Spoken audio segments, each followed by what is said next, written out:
Bismillahirrahmanirrahim. Assalamualaikum warahmatullahi wabarakatuh. Alhamdulillahirabbil alamin wa bihi nasta'inu ala umuri dunya waddin.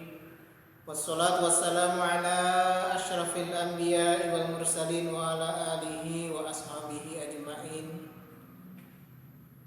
Qala Allah ta'ala fil Qur'anil Karim. A'udzu billahi minasy syaithanir rajim. Bismillahirrahmanirrahim. وَالنَّازِعَاتِ غَرْقًا وَالنَّاشِطَاتِ نَشْطًا وَالسَّابِحَاتِ سَبْحًا فَالسَّابِقَاتِ سَبْقًا فَالْمُدَبِّرَاتِ أَمْرًا يَوْمَ تَرْجُفُ الرَّاجِفَةُ تَتْبَعُهَا الرَّادِفَةُ قُلُوبٌ يَوْمَئِذٍ وَاجِفَةٌ أَبْصَارُهَا خَاشِعَةٌ. Shadaqallahul Azim. Alhamdulillah, pada kesempatan kali ini saya bisa kembali hadir untuk menyampaikan kajian tafsir selanjutnya. Insyaallah pada hari ini kita akan melanjutkan ringkasan tafsir dari surah An-Nazi'at. Tapi sebelum ke tafsirnya, saya ingin menyampaikan dulu muqaddimah atau pendahuluan dari surah An-Nazi'at. Surah An-Nazi'at ini terdiri dari 46 ayat. Golongan suratnya masih termasuk golongan surat-surat Makkiyah. Artinya golongan surat-surat yang turun sebelum hijrah Nabi ke Madinah. Kemudian surah An-Nazi'at ini turun setelah surat An-Naba. Nah, itulah muqaddimah dari surah An-Nazi'at. An-Nazi'at sendiri artinya yang mencabut nyawa dengan keras. Nazi'at artinya yang mencabut nyawa dengan keras. Mari kita simak baik-baik surah An-Nazi'at ini. Di ayat pertama Allah Subhanahu wa taala dan ayat-ayat selanjutnya Allah bersumpah sebelum menyampaikan apa yang akan disampaikan, hal-hal terpentingnya. Yang pertama, sumpah Allah di sini disebutkan wan-nazi'ati gharqa, demi malaikat yang mencabut nyawa dengan keras. Wan-nasyiqati nashqa, demi malaikat yang mencabut nyawa dengan lembut. Jadi nazi'at adalah malaikat Ijrail yang mencabut nyawa dengan keras. Sedangkan nasyiqat adalah malaikat Ijrail yang mencabut nyawanya dengan lemah lembut. Was-sabihati sabha, demi malaikat yang turun dengan turun yang sangat cepat. Fas-sabiqati sabqa, demi malaikat yang saling mendahului ketika turunnya. Fal-mudabbirati amra, demi malaikat yang mengatur seluruh urusan. Demi malaikat yang mengatur urusan. Jadi inilah lima sumpah yang Allah bersumpah demi malaikat atau demi makhluknya. Dan kalau Allah bersumpah itu urusannya bersumpah makhluknya yang sangat besar. Di surat An-Nazi'at ini Allah bersumpah dengan salah satu makhluknya yang besar, yaitu malaikat. Dan malaikat yang disebutkan di sini adalah malaikat Ijrail yang akan mencabut ruh manusia. Wan nazi'ati gharqa wan nasyiqati nashqa was-sabihati sabha fas-sabiqati sabqa fal mudabbirati amra. Itu ya. Itu demi malaikat semua, demi malaikat yang mencabut nyawa dengan keras, demi malaikat yang mencabut nyawa dengan lemah lembut, demi malaikat yang turun dengan cepat, demi malaikat yang saling mendahului, demi malaikat yang mengurus urusan. Lalu di ayat selanjutnya baru Allah menekankan suatu pernyataan.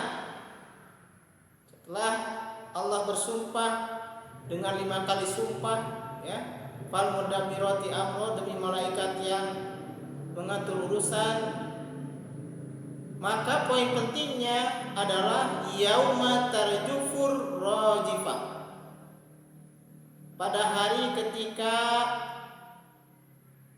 ada guncangan yang sangat dahsyat.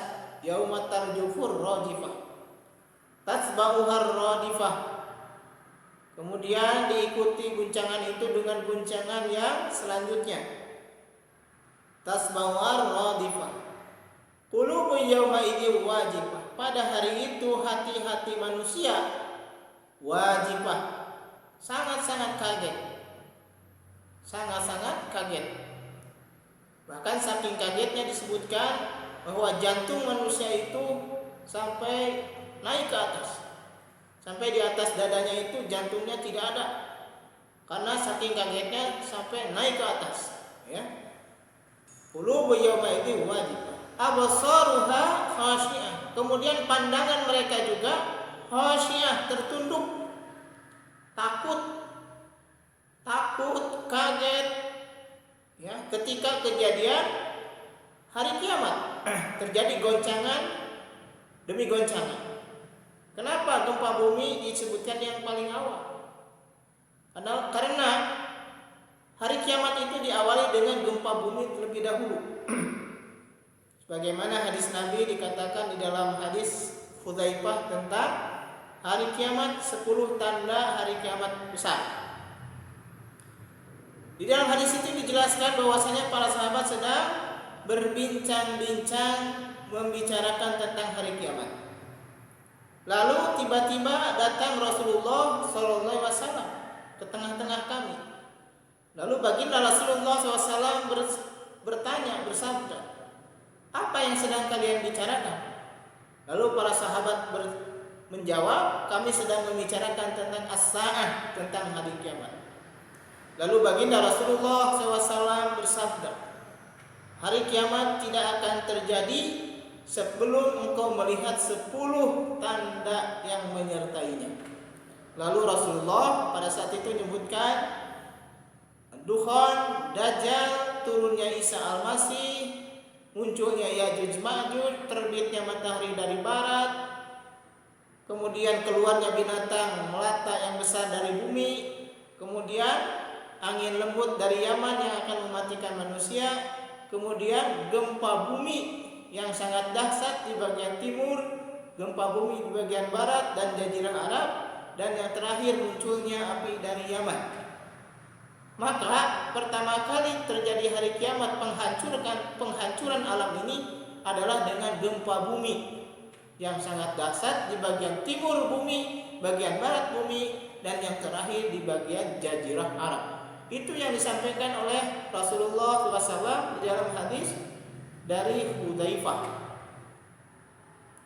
Nah, pada saat itu qulubu yauma idzi wajifah absaru akhasnya, hati-hati manusia kaget, ya, sangat kaget karena tiba-tiba datangnya yang namanya hari kiamat itu, tiba-tiba datangnya. Kemudian pandangan mereka juga tertunduk atau takut, ya, kepada Allah.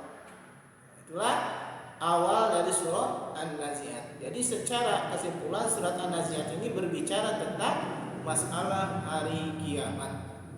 Yang diawali hari kiamat itu dengan guncangan bumi. Idza zulzilatil ardu zilzalaha, apabila bumi sudah diguncangkan dengan guncangan yang sangat dahsyat. Itu mungkin isi dari surah An-Nazi'at. Mudah-mudahan apa yang saya sampaikan ada manfaatnya bagi kita semua, dan mudah-mudahan kita selalu dilindungi oleh Allah, ditetapkan iman Islam kita, diistiqomahkan oleh Allah Subhanahu wa taala. Dan tidak lupa saya selalu berdoa mudah-mudahan kita semua selalu ada dalam keadaan sehat walafiat. Dan kalau ada yang sakit, saya doakan Allahumma rabban nas adhibil ba'sa ishfi anta syafi la shifa illa shifauka shifaan la yughadiru saqama. Amin ya Allah ya rabbal alamin. Billahi fi sabilil haq. Assalamualaikum warahmatullahi wabarakatuh.